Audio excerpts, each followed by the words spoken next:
Good morning, Bronte and Clough, and welcome to chapel today. Last Monday was Suffolk Day, and Suffolk has a patron saint, and that's St Edmund. The church where we have our carol service every year is named after him, St Edmund's Church. And so I thought St Edmund would be a good person to think about this morning during our chapel time. King Edmund, as he was, lived over 1,000 years ago, and he was King of East Anglia. He lived about 200 years after St Felix, who our school is named after. And he was the King of East Anglia, the region that we're in at the moment.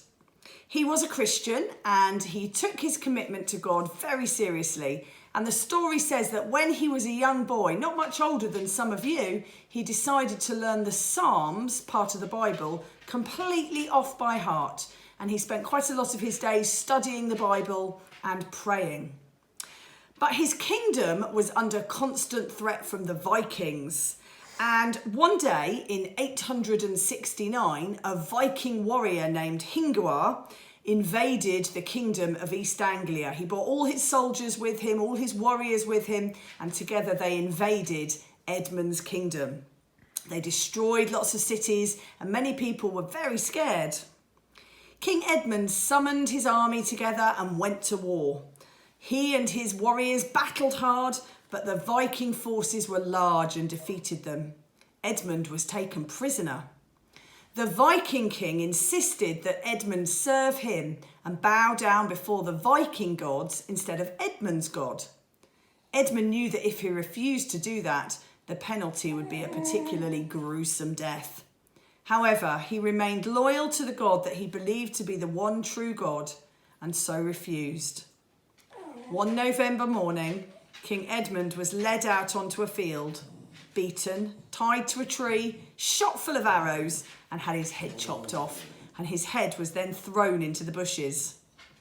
The Saxon warriors searched hard for the head of their king, but they couldn't find it, and the legend says that it was guarded by a large grey wolf who kept it safe.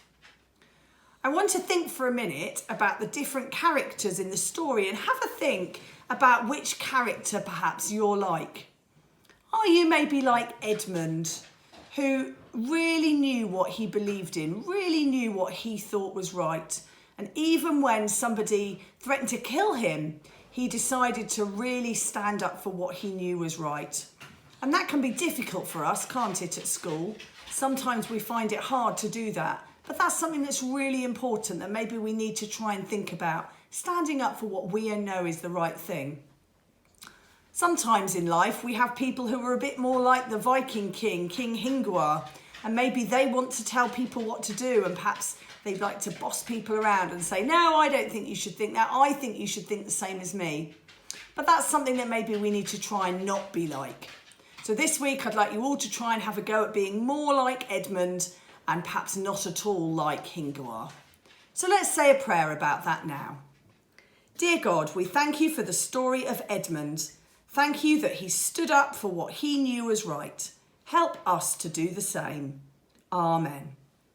And let's say together the Lord's Prayer. Our Father, who art in heaven, hallowed be thy name. Thy kingdom come, thy will be done, on earth as it is in heaven. Give us this day our daily bread, and forgive us our trespasses, as we forgive those who trespass against us. And lead us not into temptation, but deliver us from evil.